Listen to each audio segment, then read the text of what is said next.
وہ یوں نہیں ہوتا کہ وہ بات کر رہے ہیں اور غنہ کرنے لگ جائیں، یا مد آئی ہے تو اس کو بہت کھینچنے لگ جائیں کہ یہ تو 4 کاؤنٹ اسٹریچ کرنی ہے، یہ 2 کاؤنٹس کرنی ہے۔ عام بات چیت کی زبان میں جو ہے وہ نہ غنہ ہوتا ہے نہ مد ہوتی ہے۔ یہ خصوصیت صرف قرآن پاک کی ہے، صرف قرآن میں غنہ ہوتا ہے اور اس میں ہم مد کرتے ہیں۔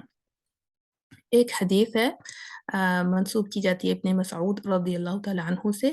ایک دفعہ ایک آدمی آپ علیہ السلام کے پاس جو ہے وہ سورۃ التوبہ کی آیت نمبر 60 پڑھ رہا تھا، تو میں آیت وہ ساتھ پڑھتی ہوں اور میں آپ کو بتاتی ہوں کہ جب وہ آیت 60 پر پہنچا اور اس نے تلاوت شروع کی، اعوذ باللہ من الشیطان الرجیم، انما الصدقات للفقراء والمساکین والعاملین علیہا۔ تو جب وہ یہاں پہ پہنچا انما الصدقات للفقراء، تو اس نے یہاں پہ مد نہیں کیا۔ یہ مد متصل ہے نا، یہاں پہ 4 کاؤنٹ اسٹریچ کریں گے، 4 حرکات اسٹریچ ہوگا، اس نے یہاں اسٹریچ نہیں کیا، مد لمبا نہیں کیا۔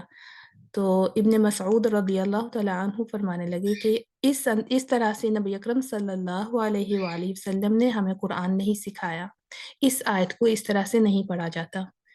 تو اس آدمی نے پھر پوچھا کہ پھر نبی اکرم صلی اللہ علیہ وسلم نے کس طرح سے آپ کو قرآن سکھایا ہے، آپ یہاں سے اس حرف کو کس طرح پڑھیں گے؟ تو ابن مسعود رضی اللہ تعالیٰ عنہ نے پھر پڑھ کے سنایا اور کہا کہ انما الصدقات للفقراء والمساکین والعاملین علیہا والمؤلفۃ قلوبهم وفی رقاب والغارمین وفی سبیل اللہ وابن السبیل۔ تو وہ پوری آیت پھر انہوں نے پڑھی اور یہاں پہ انہوں نے اسٹریچ کیا۔ اس سے یہ ثابت ہوتا ہے کہ تجوید ایز اے ورڈ یا ایز اے سبجیکٹ یا اس کا استعمال نہیں تھا، اس کو ایز اے جو ہے نا وہ علیحدہ سے نہیں سیکھا جاتا تھا، لیکن اس کی اپلیکیشن موجود تھی۔ تو آپ دیکھیں کہ کس طرح یہاں پہ مد کیا۔ اسی طرح غنہ کے کچھ قوانین ہیں، کچھ اس کے رولز ہیں، تو وہاں پر غنہ کس طرح سے کرنا ہے۔ تو چونکہ یہ سینہ بسینہ یہ قرآن پاک آگے چلا ہے، تو وہ اپنے ٹیچر کو سن کے اس کو اپلائی کرتے تھے۔ تو یہاں سے پتہ چلتا ہے کہ کس طرح تجوید موجود تھی لیکن علیحدہ سے سبجیکٹ نہیں تھا، پڑھایا نہیں جاتا تھا۔ اچھا، پھر ایک دفعہ عمر رضی اللہ تعالیٰ عنہ نے ایک آدمی سے سنا قرآن پاک، تو ان کو بہت غصہ آیا اور اس بات پہ انہوں نے اس آدمی کو ڈانٹا، اور اس بات پہ نہیں ڈانٹا کہ اس نے پڑھا کس طرح، بلکہ اس بات پہ ڈانٹا کہ اس نے بالکل گرامر کے جو رولز اس پہ اپلائی ہوتے ہیں، جہاں پہ وقف کرنا چاہیے وہاں وقف نہیں کیا۔ ان باتوں پہ ان کو غصہ آیا اور انہوں نے کہا کہ تم نے کس انداز میں پڑھا ہے، یہ اس بات پہ مجھے غصہ نہیں آیا، بلکہ اس طرح سے کہ تم نے قوانین جو اس کے قواعد تھے ان کو بالکل نظر انداز کیا ہے۔ تو یہ یہاں پہ تجوید کی اہمیت کا اندازہ ہوتا ہے کہ کہاں اسٹریچ کرنا ہے، کہاں غنہ کرنا ہے، کہاں پہ وقف کرنا ہے، کہاں سے ابتدا کرنی ہے۔ یہ جو ہے وہ ویسے سکھایا جاتا تھا پڑھ کر، لیکن علیحدہ سے نہیں سیکھا جاتا تھا۔ پھر جب اسلام پھیلنے لگا اور لوگوں کو اس بات کی ضرورت محسوس ہونے لگی، جو علماء کرام تھے کہ چونکہ عربی زبان اور باہر کے جو آنے والے مسلم ہیں ان کی زبان اور ہے، تو لہٰذا پھر قرآن کی زبان کو پریزرو کرنے کے لیے کچھ جو ہے وہ احکامات مرتب کرنے کی ضرورت ہے جو تجوید کے متعلق ہو۔ تو اس سے ریلیٹڈ ایک بہت ہی اہم کردار ہے ابو مزاحم الحاقانی کا۔ علم تجوید کا آغاز سن 2 ہجری میں شروع ہو چکا تھا۔ تو آپ دیکھیں ہجرت کے بعد کا یہ عمل ہے، 2 ہجری میں یہ اصل میں سب سے پہلے شروع ہوا تھا۔ ایک صحابی تھے تو انہوں نے ادغام کبیر کے بارے میں ایک آرٹیکل لکھا تھا۔ ادغام کبیر کے بارے میں آپ کو اگر اندازہ نہیں ہے تو ایک متحرک حرف کس طرح سے دوسرے متحرک حرف میں مدغوم ہوتا ہے، آپس میں مرج کرتا ہے، اس کو ادغام کبیر کہتے ہیں۔ تو اس کے اوپر انہوں نے ایک آرٹیکل لکھا تھا۔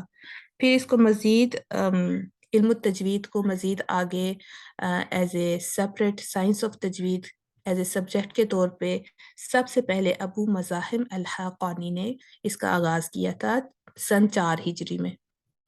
ان کو تجوید کا فاؤنڈنگ فادر بھی کہا جاتا ہے کہ سب سے پہلے تجوید کا آغاز باقاعدہ ایک علیحدہ سبجیکٹ کے ایز اے سائنس آف تجوید انہوں نے کیا تھا، ابو مزاحم الحقانی۔ یہ نام آپ کو یاد ہونا چاہیے۔ آپ اگر یاد نہیں، اگر تو پتہ ہے اچھی بات ہے، اگر نہیں ہے تو میں ریکمینڈ کروں گی کہ آپ یہ جو کردار جن کے میں نام لے رہی ہوں نا، ان کے بارے میں اگر مزید بھی جانیں تو اچھی بات ہے۔ ایک اور بہت امپورٹنٹ کردار ابو اسود الدوالی۔ یہ کون تھے؟ یہ سیدنا علی بن طالب رضی اللہ تعالی عنہ کے ساتھی تھے، ان کے دوست تھے۔ ابو مزاحم الحقانی گرامیرین تھے، ان کے ساتھ ساتھ یہ بھی گرامیرین تھے، مطلب گرامر کے اوپر، عربی زبان کے اوپر ان کو بہت مہارت تھی۔ یہ پوئٹ بھی تھے، تو آپ سمجھ سکتے ہیں کیونکہ عربوں میں پوئٹری بہت عام تھی، اور پوئٹری میں زبان آ جاتی ہے، زبان پر مہارت آ جاتی ہے، اور اس میں جو ہے وہ جو احکامات ہیں جتنے پوئٹری کے، اس میں گرامر انوالو ہوتی ہے، تو ان کو بہت مہارت تھی اس کے اوپر۔ تو علم النحو اور صرف اس کے اوپر انہوں نے بہت کام کیا، جو عربی گرامر ہے نا اس کے اوپر ان کو بہت مہارت تھی، اس پہ انہوں نے بہت کام کیا تھا۔ تو جس طرح میں آپ کو بتا رہی ہوں کہ اسلام جب پھیلا اور لوگوں نے قرآن پاک کی تلاوت کرنا شروع کی، تو چونکہ ان کی حرکات اور نکات جو تھی اس وقت نہیں تھی، جب شروع میں قرآن اترا تو عربوں کو ضرورت نہیں پیش آتی تھی کہ وہ کسی جو ہے وہ ورڈز کے اوپر کوئی حرکت دیں یا کوئی نقطے لکھیں۔ شروع میں صاد باد طا وا میں کوئی فرق نہیں تھا، سب ایک ہی طریقے سے لکھے جاتے تھے۔ جس طرح سے طا لکھا جاتا ہے اسی طرح سے وا بھی لکھا جاتا تھا، جس طرح سے صاد لکھا جاتا ہے اسی طرح سے باد بھی لکھا جاتا تھا۔ تو ان جو سملر شیپس کے جو حروف ہیں نا، ان میں کوئی خاص ڈفرنس نہیں تھا، لیکن پڑھنے والے کو کانٹیکسٹ میں جب آپ سینٹینس میں پڑھتے ہو تو ان کو تو اندازہ ہو جاتا تھا، لیکن جن کی اپنی زبان نہیں ہے ان کے لیے مشکل تھی۔ تو پھر علی رضی اللہ تعالیٰ عنہ نے ابو اسود الدوالی سے کہا کہ آپ کچھ قواعد و ضوابط جو ہے وہ تجوید سے متعلق مرتب کریں یا اس کے اوپر کام کریں، تاکہ قرآن کو مزید اس کی زبان کو پرزرو کیا جا سکے۔ تو باپ اور بیٹی کا مکالمہ کیا تھا؟ ان کی بیٹی تھیں، اور یہ باپ بیٹی دونوں آسمان کی طرف دیکھ رہے تھے، اور بیٹی نے کہا کہ ما اجمل السمائی، کہ کتنا خوبصورت ہے نا۔ اس میں اس میں اس میں آسمان میں سب سے زیادہ خوبصورت کیا ہے؟ اس طرح سے ان کی یہ جو جملہ ہے نا، ما اجمل السمائی، آسمان میں سب سے زیادہ خوبصورت کیا ہے؟ تو اس کا مطلب یہ بنتا ہے، تو باپ نے کہا کہ ستارے، آسمان میں سب سے زیادہ خوبصورت ستارے ہیں۔ تو پھر ان کی بیٹی نے کہا کہ نہیں، میں یہ نہیں کہنا چاہ رہی، میں اصل میں یہ کہہ رہی ہوں کہ آسمان کتنا خوبصورت ہے۔ تو پھر ابو اسود الدوالی نے کہا کہ اگر آپ یہ کہنا چاہ رہی ہو تو آپ کو کہنا چاہیے تھا ما اجمل السماء، ما اجمل السماء۔ تو آپ نے جس طریقے سے اس کو پڑھا، کہا، اس کا مطلب بدل جاتا ہے۔ تو اس واقعے کے بعد ابو اسود الدوالی کو یہ احساس مزید ہو گیا کہ اگر ہم اس کو صحیح پروناؤنس نہیں کرتے تو یہ مطلب بدل جاتا ہے، ٹھیک ہے؟ عربی زبان میں صرف حرکات کو آپ اوپر نیچے کر دیں تو اس ورڈ کا مطلب بالکل چینج ہو جاتا ہے۔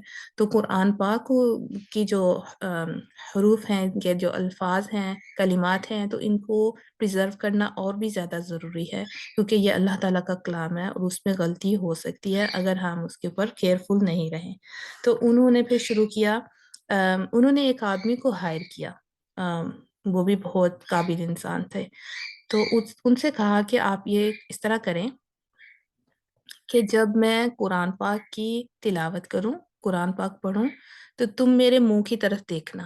جب میں پڑھ رہا ہوں گا، اگر تم میرا منہ کھلتا ہوا دیکھو گے تو تم اس حرف کے اوپر ایک نقطہ اوپر لگا دو گے۔ اگر تم دیکھو گے کہ میں اپنا